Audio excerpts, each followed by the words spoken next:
Hello, नमस्कार.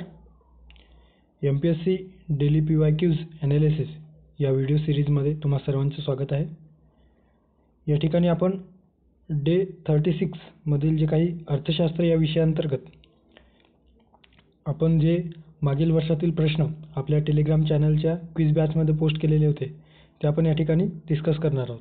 Okay, so एकंदरीत अर्थशास्त्र या विषयाअंतर्गत ही प्रश्नांची 7वी सिरीज असणार आहे. या ठिकाणी 10 प्रश्न आपण डिस्कस करणार आहोत.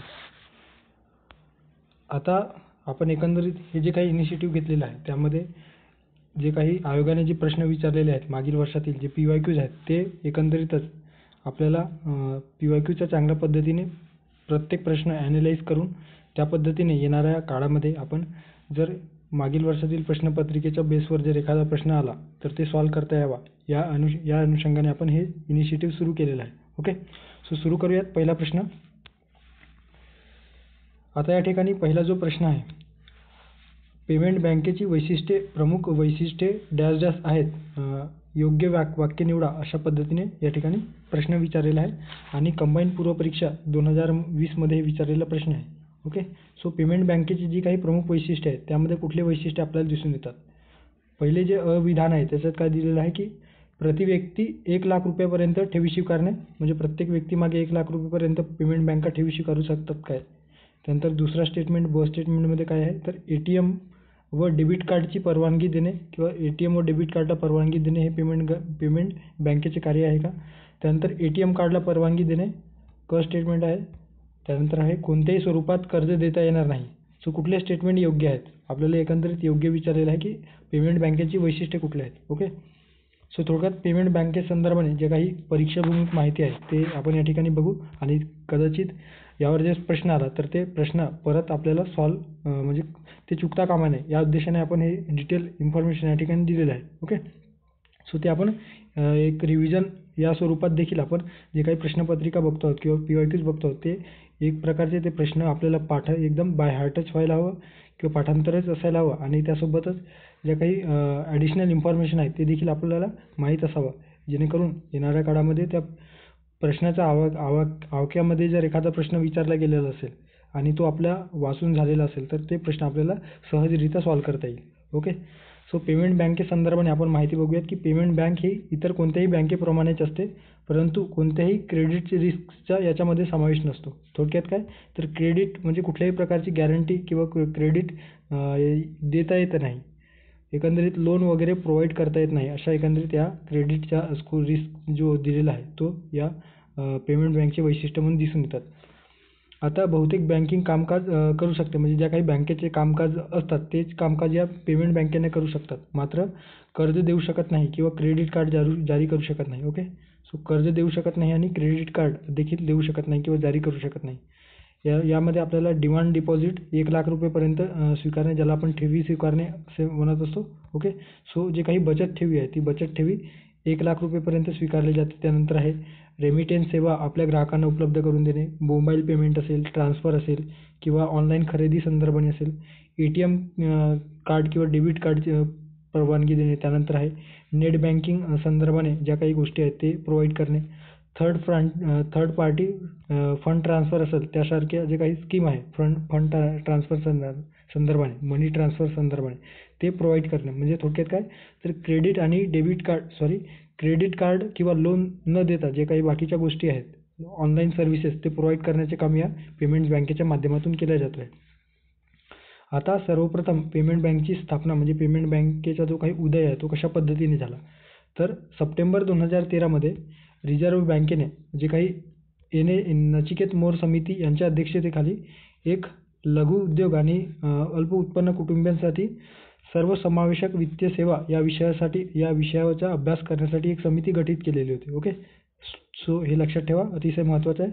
सप्टेंबर 2013 मध्ये डॉक्टर नचिकेत मोर समितीच्या अध्यक्षतेखाली कोणती समिती तर लघु उद्योग आणि अल्प उत्पन्न कुटुंबियांसाठी वित्तीय समावेशन करण्यासाठी एक समिती. सो याचे अध्यक्ष नचिकेत मोर होते आणि या नचिकेत मोर समितीने जे काही आपला अहवाल जानेवारी 2014 मध्ये दिला त्या अहवालामध्ये काय सांगितलं की यात अल्प उत्पन्न गट आणि लघु उद्योजकांसाठी किंवा त्यांना विशेष प्राधान्य देण्यासाठी किंवा विशेष प्राधान्य द्यावा आणि सोबतच पेमेंट किंवा पेमेंट बँक अशा पद्धतीची परिकल्पना तुम्ही म्हणजे गव्हर्नमेंटने सुरू करायला पाहिजे अशा पद्धतीची शिफारस या नचिकेत मोर समितीने दिल्याचे आपल्याला दिसून येतो. त्यानुसार काय झालं तर 11 एप्रिल 2016 मध्ये एअरटेल पेमेंट्स बँक ही भारतातील किंवा भारतीय रिझर्व्ह बँकेने पहिल्यांदा एखाद्या प्रायव्हेट फर्मला किंवा एखाद्या संस्थेला पेमेंट बँकेचा पहिल्यांदा दर्जा देण्यात आला या नचिकेत मोर समितीच्या शिफारशीवरून. ओके. सो ज्या काही शिफारशी या नचिकेत मोर समितीने केलेल्या होत्या त्या स्वीकारून त्यासाठी काही रूल्स अँड रेग्युलेशन RBI द्वारे तयार करण्यात आले आणि त्यानुसार देशातील पहिली पेमेंट बँक कुठली झालेली आहे तर एअरटेल पेमेंट बँक हे 11 एप्रिल 2016 रोजी पहिली भारतातील पेमेंट बँक म्हणून आपल्याला दिसून येतो. ओके. सो आयोगाने यावर देखील STI मुख्य परीक्षेमध्ये प्रश्न विचारलेला आहे. आता सध्या भारतामध्ये किती पेमेंट बँका आहेत तर लक्षात ठेवा 6 सध्या पेमेंट बँका आपल्याला दिसून येतात. कोणकोणत्या आहेत? एअरटेल पेमेंट बँक, त्यानंतर आहे Indian post payment bank, Fino payment banks, त्यानंतर आहे पेटीएम पेमेंट बँक्स, त्यानंतर आहे NADCL पेमेंट बँक्स आणि जिओ पेमेंट बँक्स असे 6 पेमेंट बँक सध्या कार्यरत आहेत. ओके. सो पुढे जाऊयात. त्यानंतरचा दुसरा प्रश्न या ठिकाणी आपल्याला विचारलेला आहे की FRBM कायदा केव्हापासून लागू झाला?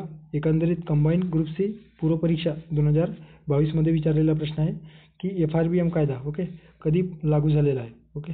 सो जे काही FRBM कायदा आहे ज्याला आपण financial responsibility and budget management act असे म्हणत असतो. सो कायदा कधी तयार करण्यात आला आणि तो कधीपासून अंमलात आला अशा पद्धतीनं स्ट्रेट फॉरवर्ड प्रश्न या ठिकाणी आपल्याला दिसून येतो. ओके.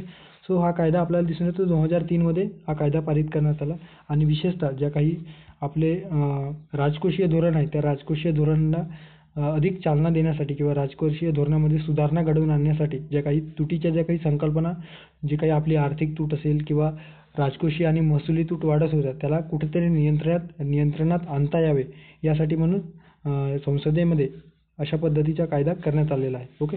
सो कायदा कधी झालेला आहे तर 2003 मध्ये. यामध्ये वित्तीय व्यवस्थापन आणि दीर्घकालीन मॅक्रो इकॉनॉमिक स्थिरता सुनिश्चित करणे हे या कायद्याचे मुख्य वैशिष्ट्य आपल्याला दिसून येतात. यासाठी केंद्र सरकारची जबाबदारी प्रदान करणारा कायदा आहे. म्हणजे केंद्र सरकारच्या जे काही बजेट संदर्भात जे काही वित्तीय खर्च आहे त्या संदर्भाने नियंत्रण किंवा नियमन करण्याचे कार्य या वित्तीय उत्तरदायित्व आणि बजेट व्यवस्थापन ज्याला financial responsibility and budget management act अशा पद्धतीने संबोधला जातो आहे. आता यामध्ये वार्षिक आर्थिक विवरण ओके अर्थसंकल्प आणि अनुदानाच्या मागण्यांसोबत केंद्र सरकारच्या प्रत्येक आर्थिक वर्षात संसदेच्या दोन्ही सभागृहासमोर वित्तीय धोरणाची पुढील जे काही स्टेटमेंट आहे ते ठेवले जातात. ओके. सो FRBM कायद्याद्वारे जे काही 4 प्रकारचे स्टेटमेंट आपण ज्या पद्धतीने संसदेमध्ये अर्थसंकल्प मांडला जातो किंवा अनुदानासंदर्भात मागणी संदर्भात जे काही विधेयक मांडलं जातं आहे वित्तीय विधेयक सोबतच या वित्तीय विधेयकासोबत FRBM कायद्याने जे काही तरतूद केलेली आहे त्याच्यामध्ये 4 प्रकारचे स्टेटमेंट त्या ठिकाणी संसदेपुढे ठेवले जातो. ओके. सो यावर देखील मुख्य परीक्षेत विचारलेला प्रश्न आहे. मध्यम मुदतीचे वित्तीय धोरण स्टेटमेंट, त्यानंतर आहे वित्तीय स्ट्रॅटेजिक स्टेटमेंट, त्यानंतर आहे मॅक्रो इकॉनॉमिक फ्रेमवर्क स्टेटमेंट आणि चौथा आहे मध्यम मुदतीच्या खर्चासंदर्भात जे काही फ्रेमवर्क स्टेटमेंट आहे. असे 4 प्रकारचे स्टेटमेंट त्या ठिकाणी संसदेमध्ये ठेवले जातो आहे. ओके.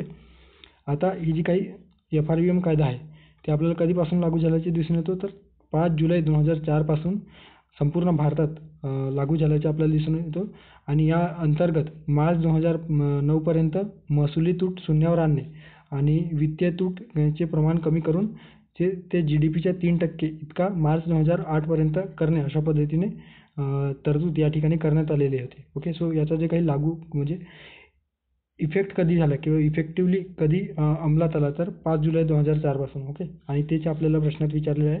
त्यामुळे पर्याय क्रमांक 4 5 जुलै 2004 योग्य पर्याय असणार आहे. त्यानंतरचा पुढचा प्रश्न आहे थेरोटिकल बेस असा एकंदरीत प्रश्न दिसून येतो. यामध्ये आपल्याला देशाच्या आर्थिक विकासातील शिक्षणावरील गुंतवणुकीचे महत्त्व खालीलपैकी कोणी प्रकर्षाने मांडला अशा पद्धतीने या ठिकाणी प्रश्न आहे. ओके. हबलर, त्यानंतर आहे TW शुल्ट्झ, मायकेल टोडॅरो आणि ॲडम स्मिथ.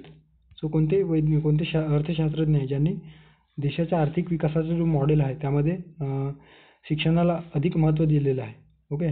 सो जे काही थिओडोर विल्यम शुट्झ नावाचे जे काही अर्थतज्ञ आहेत, हे विशेषतः अमेरिकेतील कृषी अर्थशास्त्रज्ञ आणि शिकागो विद्यापीठाचे प्राचार्य असल्याचे आपल्याला दिसून येतो. ओके. आणि हे त्या शिकागो विद्यापीठाचे हेड ऑफ डिपार्टमेंट देखील होते.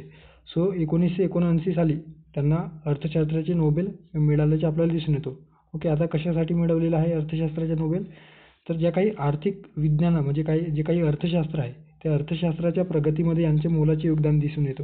आणि त्यामध्ये विशेषत्वाने गरीब आणि विकसनशील राष्ट्रांच्या कृषी अर्थशास्त्रावरील त्यांचे कार्य आणि आर्थिक विकासाच्या मानवी भांडवलाचा सिद्धांत ज्यांनी या संदर्भात जे काही ते कार्य केलेलं आहे, त्यावरून यांना अशा पद्धतीने त्यांच्या या कार्याबद्दल त्यांना 1979 साली अर्थशास्त्राच्या नोबेलने गौरवण्यात आले. ओके. सो त्यांचे 2 कार्य महत्त्वाचे. एक आहे कृषी अर्थशास्त्रामधील जे काही गरीब आणि विकसनशील राष्ट्र आहे, त्यांच्या एकंदरीत कशा पद्धतीने कार्य चालतो आहे किंवा अर्थव्यवस्था कशा पद्धतीने वर्क करतो आहे. आणि दुसरा जो काही आर्थिक विकासाचे मॉडेल त्यांनी मांडलेले आहे किंवा आर्थिक विकासाचे सिद्धांत जे मांडलेले आहे, त्याच्यामध्ये मानवी भांडवलाला अधिक महत्त्व दिलेलं आहे. ओके. ह्युमन कॅपिटलला. आणि या आर्थिक विकासाच्या सिद्धांतामध्येच मानवी भांडवलाला किंवा ह्युमन कॅपिटलला महत्त्व देताना त्यांनी शिक्षणावरील गुंतवणुकीला अधिक भर दिल्याचे आपल्याला दिसून येतो. ओके. सो शिक्षणावरील गुंतवणुकीला या आर्थिक विकासाच्या सिद्धांतात त्यांनी अतिशय महत्त्व दिल्याचे आपल्याला दिसून येतो. त्यामुळे या प्रश्नाचा जे काही पर्याय असणार आहे, ते पर्याय क्रमांक 2 T.W. शुट्झ हे या प्रश्नाचे योग्य उत्तर असणार आहे. ओके. सो अशा पद्धतीने या ठिकाणी थेरोटिकल T.W. शुट्झ यांच्याविषयी विचारल्याचे आपल्याला दिसून येतो. ओके. त्यानंतरचा पुढचा प्रश्न आहे लोकसंख्येचे स्थित्यंतर यामुळे घटते, असा एकंदरीत प्रश्न आहे.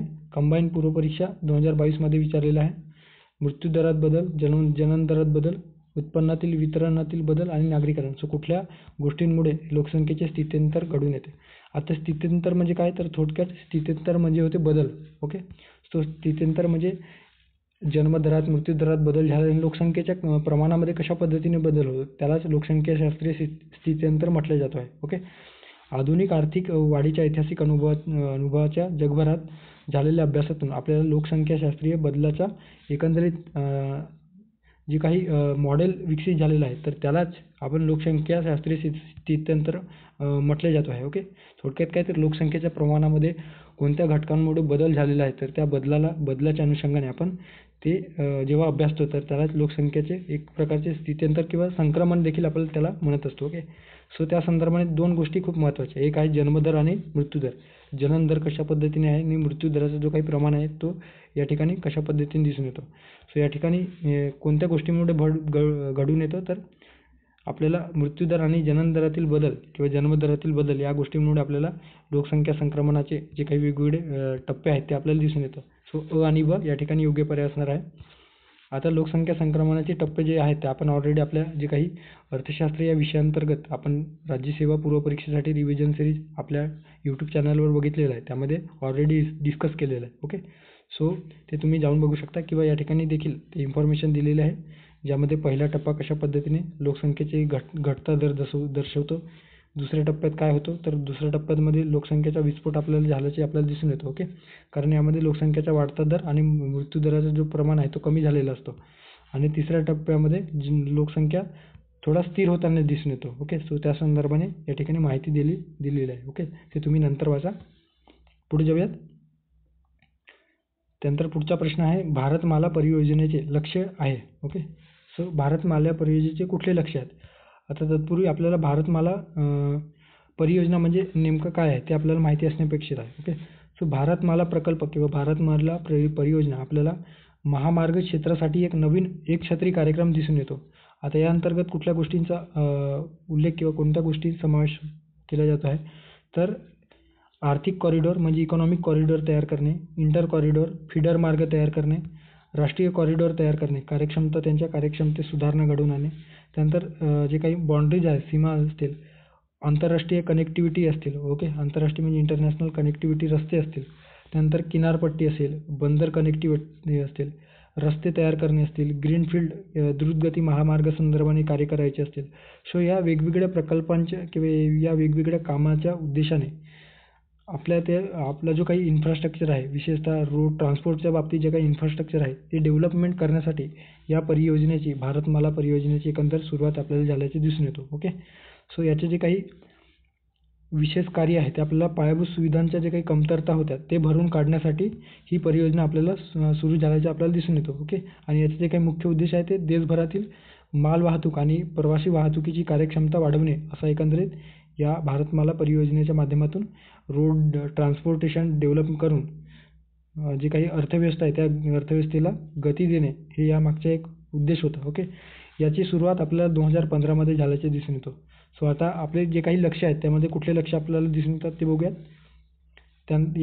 याच्यामध्ये दिलेलं आहे की स्टेटमेंट काय आहे तर वाहतुकीत महत्तम कार्यक्षमता साधणे. बरोबर आहे. वाहतूक जर जास्तीत जास्त केलं तर ट्रान्सपोर्टेशनचा जो काही एकंदरीत अडथळा जो निर्माण होत होता तो सुटेल आणि जे काही अर्थव्यवस्था आहे, जे काही आपण बाजारपेठेपर्यंत आपलं जे मालवाहतूक संदर्भाने असतील किंवा एकंदरीत प्रवासी संदर्भाने असतील ते जास्तीत जास्त त्या गोष्टीला चालना मिळेल आणि अर्थव्यवस्था त्यामुळे बूस्ट होईल.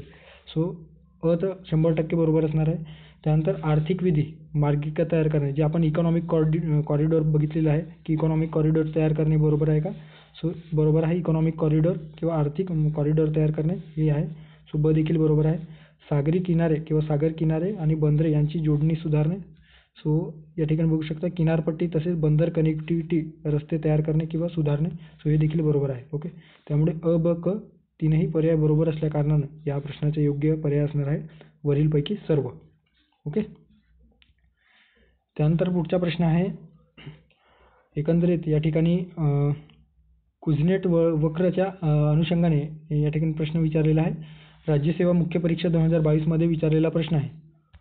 ओके. आता या प्रश्नात काय दिलेलं आहे की कुझनेटच्या उलट्या यू गृहीतकानुसार डॅश डॅश पहिल्यांदा वाढते आणि त्यानंतर कालांतराने देशाच्या विकासाबरोबर त्यात घट होतो अशा पद्धतीने दिलेला आहे. ओके.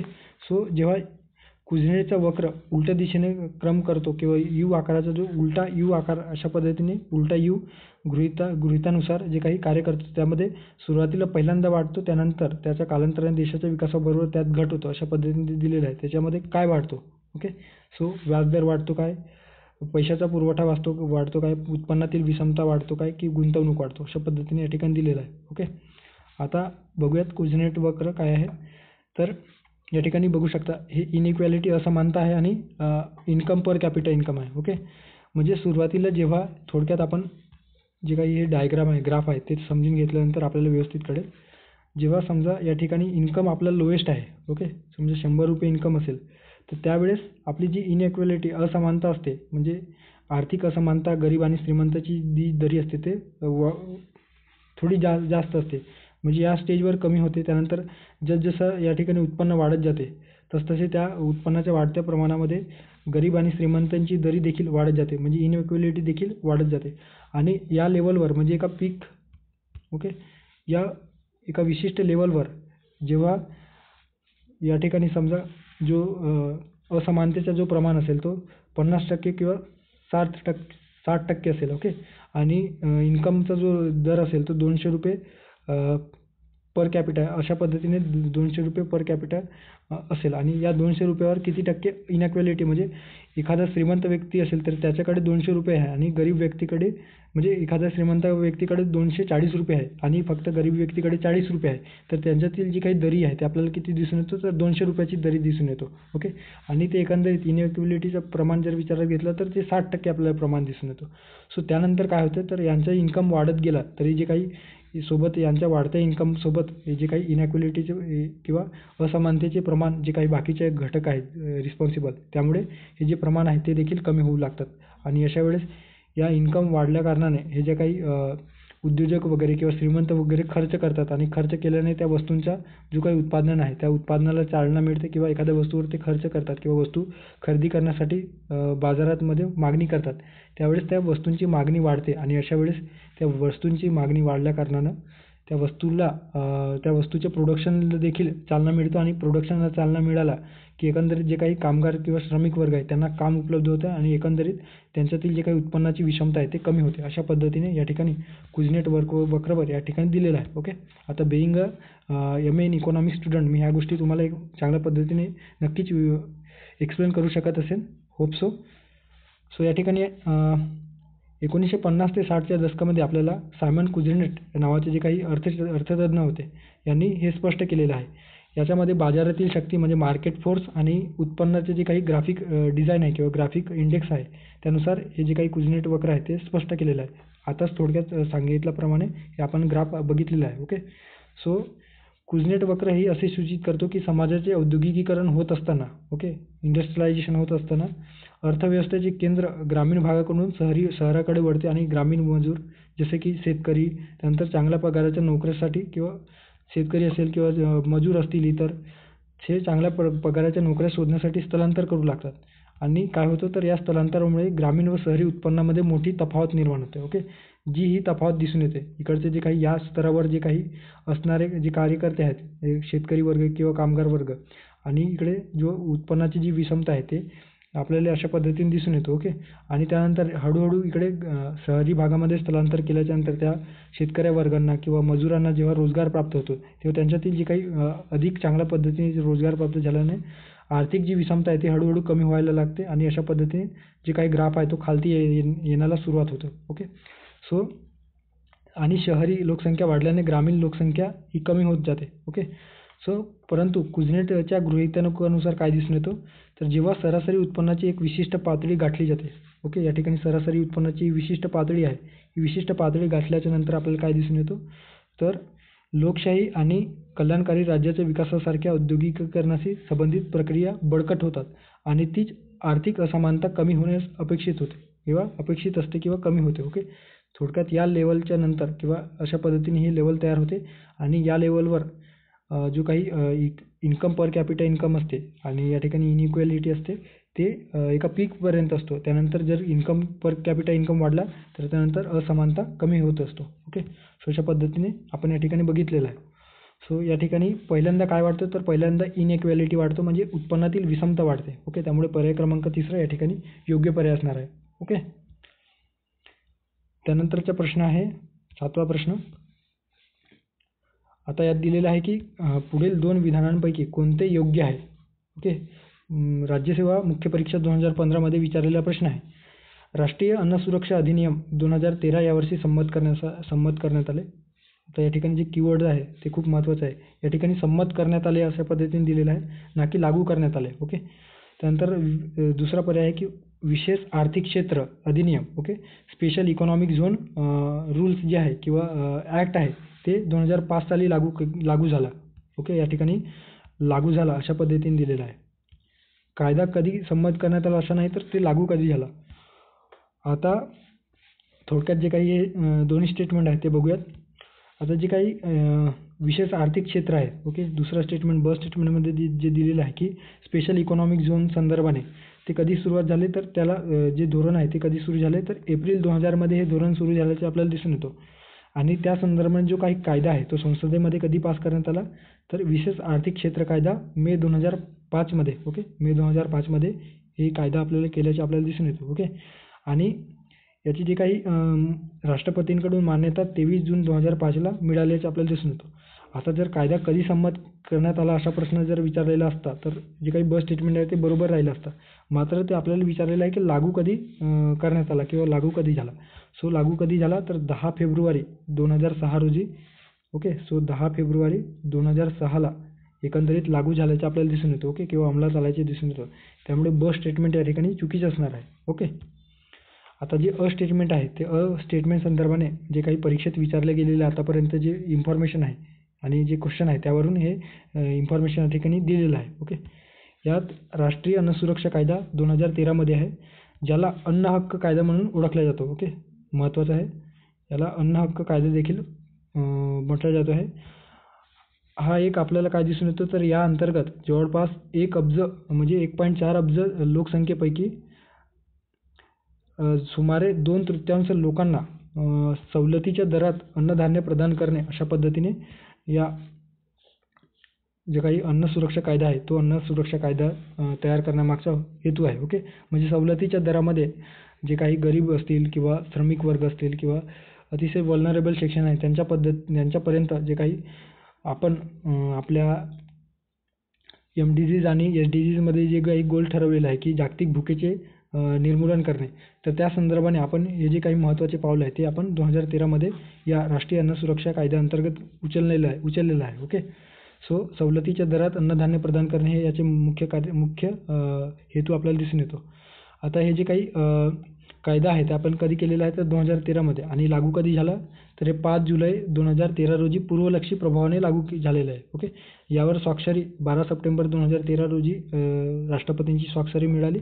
मात्र 2013मध्ये 12 सप्टेंबर 2013ला राष्ट्रपतींची स्वाक्षरी मिळाल्याच्या नंतर 5 जुलै म्हणजे त्याआधीच पूर्वलक्षी प्रभाव म्हणजे काही रेट्रोस्पेक्टिव्ह तो लागू करण्यात आला. ओके. 5 जुलै 2013 13 या तारखेपासून. ओके. सो या ठिकाणी काय दिसून येतं तर वेगवेगळे योजना जे सरकार चालवत असे ते आता या राष्ट्रीय अन्न सुरक्षा कायद्याच्या कक्षेत आल्याचे आपल्याला दिसून येतं. ज्यामध्ये मिड डे मील स्कीम असेल, मध्यान्ह भोजन योजना, इंटिग्रेटेड चाइल्ड डेव्हलपमेंट जे काही प्रोग्राम्स आहेत. ओके. एकात्मिक बाल विकास सेवा योजना, सार्वजनिक वितरण प्रणाली, ओके, पब्लिक डिस्ट्रीब्युशन सिस्टम असे जे वेगवेगळे अन्न पुरवठा संदर्भाने किंवा एकंदरीतच अन्नाशी संदर्भाने किंवा अन्न पुरवठा असेल किंवा न्यूट्रिशन संदर्भात जे वेगवेगळे योजना आहेत ते या राष्ट्रीय अन्न सुरक्षा कायद्याअंतर्गत आणण्यात आले. या कक्षेमध्ये आणण्यात आले. सोबतच मातृत्व हक्कांना जे काही वेगवेगळ्या अंगणवाडी मध्ये गेल्याच्या नंतर त्या ठिकाणी महिलांना जे काही गर्भवती माता आहेत त्यांना वेगवेगळ्या पद्धतीचे अनुदान किंवा ज्या प्रकारच्या योजना लाभ मिळत होत्या त्या देखील या अन्न सुरक्षा कायद्याच्या कक्षेत आणण्यात आलं. ओके. याचा जो मुख्य जो काही उद्देश आहे त्याच्यामध्ये दिसून येतो की PDSद्वारे म्हणजे पब्लिक डिस्ट्रीब्युशन सिस्टमद्वारे 2/3 लोकसंख्येपर्यंत म्हणजे ग्रामीण भागात साधारणतः 75% आणि शहरी भागातील 50% या लोकांपर्यंत या अन्न सुरक्षेचा जो काही फायदा आहे तो झाला पाहिजे. ओके. असा एकंदरीत या अन्न सुरक्षा कायद्याचा मुख्य हेतू आहे. या अंतर्गत काय केलं जातं तर विशिष्ट किमतीवर म्हणजे सवलतीच्या दरात दरमहा प्रति व्यक्ती 5 किलोग्राम जर ते अंत्योदय या गटामध्ये मोडत नसतील तर. ओके. सो दरमहा प्रति व्यक्ती 5 किलोग्राम धान्य मिळवण्याचा जो काही हक्क आहे ते या अंतर्गत तरतूद करण्यात आलेली आहे. ज्यामध्ये तांदूळ 3 रुपये प्रति किलो, गहू 2 रुपये प्रति किलो आणि भरड धान्य आहे 1 रुपये प्रति किलो. ओके. सो तांदूळ 3 रुपये, गहू 2 रुपये प्रति किलो आणि भरड धान्य 1 रुपये प्रति किलो असे यावर देखील आयोगाने प्रश्न विचारलेले आहे. त्यामुळे हे देखील तुम्ही लक्षात ठेवा. ओके. सो या ठिकाणी आता योग्य जे पर्याय बघितले तर योग्य विधान जे आहे ते आपल्याला पहिला अविधान कधी संमत झाला तर 2013मध्ये संमत झाल्याचे दिसून येतं. त्यामुळे फक्त बरोबर आहे. मात्र या ठिकाणी जे स्टेटमेंट आहे त्यामध्ये लागू झालेला विचारलेलं आहे की लागू झाला असं म्हटलेलं आहे. जे लागू आपल्याला 10 फेब्रुवारी 2016 रोजी झाल्याचे दिसून येतो. विशेषतः सेस संदर्भाने बोलले जात आहे. ओके. सो केवळ या ठिकाणी योग्य पर्याय असणार आहे. त्यानंतरचा प्रश्न आहे आता यात अपेडा संदर्भात प्रश्न विचारण्यात आलेला आहे. ओके. सो राज्यसेवा मुख्य परीक्षा 2018मध्ये विचारलेला प्रश्न आहे. Agriculture and processed food products export authority. Okay. Agriculture and processed food product export authority APEDA ज्याला आपण शॉर्ट फॉर्ममध्ये अपेडा म्हणतो. सो या संस्थेचे प्रमुख कार्यालय कुठं आहे किंवा येथे आहे डॅश येथे आहे अशा पद्धतीने आहे. नवी दिल्ली, मुंबई, चेन्नई आणि बँगलोर. सो कोणत्या ठिकाणी अपेडाचे मुख्य कार्यालय आपल्याला दिसून येतो. ओके. सो या ठिकाणी बघू शकता अपेडाचे जे काही मुख्य कार्यालय आहे ते आपल्याला दिल्ली या ठिकाणी असल्याचे दिसून येतो. आता या अपेडाची स्थापना कधी झाली त्यानंतर आहे त्याचे मुख्य कार्य काय आहे ते आपल्याला माहिती असणे अपेक्षित आहे. Okay. So agriculture proceed and food products export development authority अशा पद्धतीने त्याला संबोधले जातो आणि हे एकंदरीत ministry of commerce and industry या अंतर्गत येतो आहे. ओके. सो लक्षात ठेवा कदाचित आयोग यावर जर प्रश्न विचारला तर आपल्याला आपली फसगत होऊ शकते. अपेडा हे कृषी मंत्रालयाअंतर्गत येतो किंवा ॲग्रिकल्चर मिनिस्ट्रीच्या अंतर्गत येतो अशा पद्धतीचा जर प्रश्न दिला प्रश्नात किंवा स्टेटमेंट स्वरूपात दिला तर आपण तिथे फसण्याची शक्यता असतो. सो या ठिकाणी नावावरून नाही जायचं तर agriculture processed food product and export development authority दिलेला आहे. So ministry of industry and commerce किंवा ministry of commerce and industry या मंत्रालयाअंतर्गत आपल्याला दिसून येतो. ओके. यामध्ये काय दिलेलं आहे की या अपेडाची स्थापना आहे आपल्याला डिसेंबर 1985मध्ये एक कायदा करून संसदेमध्ये तो कायदा केल्याच्या नंतर या जे काही अपेडा आहे त्याची स्थापना 13 फेब्रुवारी 1986 रोजी करण्यात आले. ओके, एकंदरीत राजपत्रात ते प्रसिद्ध करून या अपेडाची स्थापना केल्याचे आपल्याला दिसून येतो. ओके, या अंतर्गत काय केलं जातं, तर जे काही वेगवेगळे निर्यात प्रोत्साहन प्रोडक्ट आहेत किंवा जे काही आपले कृषी संदर्भात जे काही प्रोडक्ट आहेत त्यांच्या निर्यातीला बाहेर देशामध्ये निर्यात करण्याला प्रोत्साहन दिले जातं. ज्यामध्ये वेगवेगळ्या प्रकारची फळे असतील, भाजीपाला असेल, त्यांची उत्पादने असतील, त्यानंतर आहे मांस उत्पादन असतील, त्यानंतर आहे पोल्ट्री किंवा पोल्ट्री उत्पादने असतील, त्या संदर्भाने ज्या काही अपेडामध्ये निर्यात प्रोत्साहनाच्या वेगवेगळ्या योजना देऊन किंवा वेगवेगळ्या सवलती देऊन त्यांच्या कृषी उत्पादनाच्या संदर्भाने किंवा त्या संदर्भात अलाइड जे काही सेक्टर आहेत त्याला चालना देण्याचे कार्य या माध्यमातून केले जात आहे. ओके, सध्या याचे 16 प्रादेशिक कार्यालय, एक मुख्यालय दिसून येतो आणि जवळपास प्रत्येक राज्यामध्ये यांचे जे काही कार्य आहे ते आपल्याला व्यवस्थित पद्धतीने वेगवेगळ्या फर्मच्या माध्यमातून ते चालवताना आपल्याला दिसून येतो. याचे जे काही मुख्यालय आहे ते न्यू दिल्ली या ठिकाणी आहे. सो पर्याय क्रमांक आपल्याला मुख्यालयच विचारलेलं आहे, त्यामुळे पर्याय क्रमांक पहिला नवी दिल्ली या ठिकाणी आपल्याला योग्य पर्याय आहे असं म्हणता येईल. त्यानंतरचा पुढचा प्रश्न आहे किसान क्रेडिट कार्ड योजना संदर्भात आपल्याला विचारलेला आहे. राज्यसेवा मुख्य परीक्षा 2022 मध्ये विचारलेला प्रश्न आहे. किसान क्रेडिट कार्ड योजना शेतकऱ्यांना डॅश डॅश पद्धतीने सुलभतेने मिळवण्यासाठी सुरू केली गेली आहे असा एकंदरीत प्रश्न आहे. दीर्घ मुदतीचा पतपुरवठा, मध्यम मुदतीचा पतपुरवठा, अल्प मुदतीचा पतपुरवठा की वरीलपैकी सर्व. ओके, सो किसान क्रेडिट कार्ड योजना काय आहे. सो शेतकऱ्यांना शेतीच्या कामात पुरेसे आणि वेळेवर अल्प मुदतीचे कर्ज मिळावे या उद्देशाने केसीसी म्हणजे काय, तर किसान क्रेडिट कार्ड योजना. ओके, केसीसी योजना याला म्हटलं जातं. सो या योजनेची सुरुवात आपल्याला कशासाठी, तर शेतकऱ्यांना शेती कामासाठी पुरेसे आणि वेळेवर अल्प मुदतीचे कर्ज मिळावे या उद्देशाने करण्यात आल्याचे आपल्याला दिसून येतं. ओके, सो या ठिकाणी अल्प मुदतीचे कर्ज दिलेले आहे आणि आपल्याला तेच विचारलेलं आहे की कोणत्या कर्जासाठी ही योजना किंवा किसान क्रेडिट कार्ड योजनेअंतर्गत कुठल्या प्रकारचे कर्ज प्राप्त होतो किंवा पतपुरवठा प्राप्त होतात. सो अल्प मुदतीचे. ओके, त्यामुळे पर्याय क्रमांक तिसरा या ठिकाणी योग्य पर्याय असणार आहे. आता हे जे काही आहे ते त्याच्यामध्ये भारत सरकार शेतकऱ्यांना 2% व्याज सवलत देते किंवा त्वरित परतफेड असेल तर 3% देखील देते. त्यानंतर आहे आणि यामुळे जे 4% अत्यंत सवलतीच्या दराने देखील वर्षभरासाठी कर्ज उपलब्ध करून देण्याचे कार्य केंद्र सरकारद्वारे केले जात आहे. 2004 मध्ये शेतकऱ्यांच्या जे काही वेगवेगळ्या शेतकऱ्यांच्या पिकांसंदर्भाने असतील किंवा शेतकऱ्यांचे जे काही उत्पन्न वाढवण्याच्या संदर्भाने एकंदरीत लागवडीच्या पद्धतीमध्ये असेल किंवा वेगवेगळ्या उत्पादनांच्या संदर्भात त्यांना हातभार लावायचा असेल, सहभाग किंवा त्यांचा प्रोत्साहन देण्यासाठी अशा पद्धतीची योजना असायला पाहिजे. हे जे काही संकल्पना आहे ते 2004 पासून आपल्याला दिसून येतो. ओके, 2012 मध्ये केंद्र सरकारने काय केलं, तर टी.एम.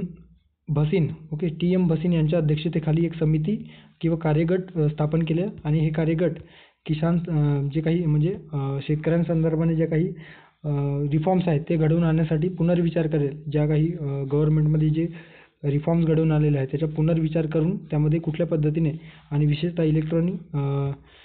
इलेक्ट्रॉनिक जे काही किसान क्रेडिट कार्ड जारी करण्याच्या संदर्भाने जे काही वेगवेगळ्या तरतुदी आहेत किंवा विचार आहेत ते मांडले जात होते त्यावेळेस त्याचा विचार करण्यासाठी यांच्या अध्यक्षतेखाली समिती गठीत करण्यात आली आणि या समितीने असं सांगितलं की तुम्ही किसान कार्ड जर दिलं तर त्या माध्यमातून किसानांना नक्कीच किंवा शेतकऱ्यांना नक्कीच फायदा होईल. ओके, आणि त्यानुसार मग किसान कार्ड योजना ही सुरू करण्यात आलेली आहे. ओके, सो यामध्ये काय दिसून येतं, तर ही योजना बँकांना म्हणजे ज्या काही वेगवेगळ्या बँका आहेत, ओके, सार्वजनिक पब्लिक सेक्टरमधील बँक, त्यांना त्यांच्या बँकेमध्ये किसान क्रेडिट कार्ड योजना ही शेतकऱ्यांच्या नावे चालू करता येते. ओके, विशिष्ट अकाउंट जे असेल ते यासाठी सुरू करण्यात येऊन त्यांना किसान क्रेडिट कार्ड योजना प्रोव्हाइड केल्या जातो.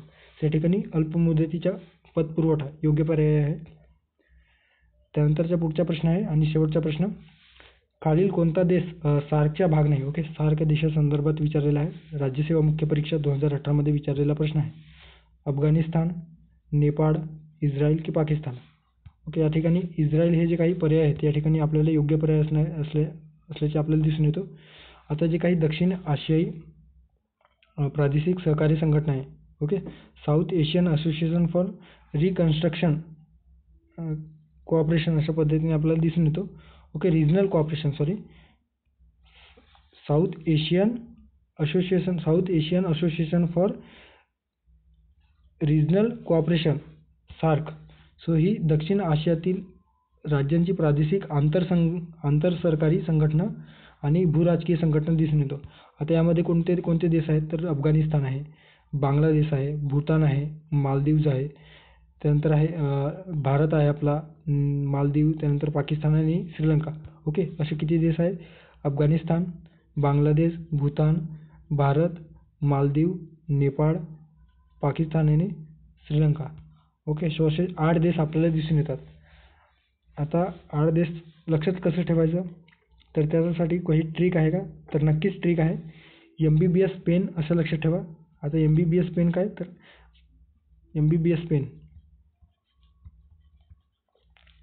M फॉर मालदीव्स, त्यानंतर आहे B for Bhutan, okay, B for Bangladesh, त्यानंतर S for Sri Lanka, P for Pakistan, A for Afghanistan, I for India आणि N फॉर नेपाळ. सो अशा पद्धतीने लक्षात ठेवू शकता. आता पेन कशासाठी तर पेन लक्षात ठेवा. पाकिस्तान जो आपला शेजारील देश आहे तो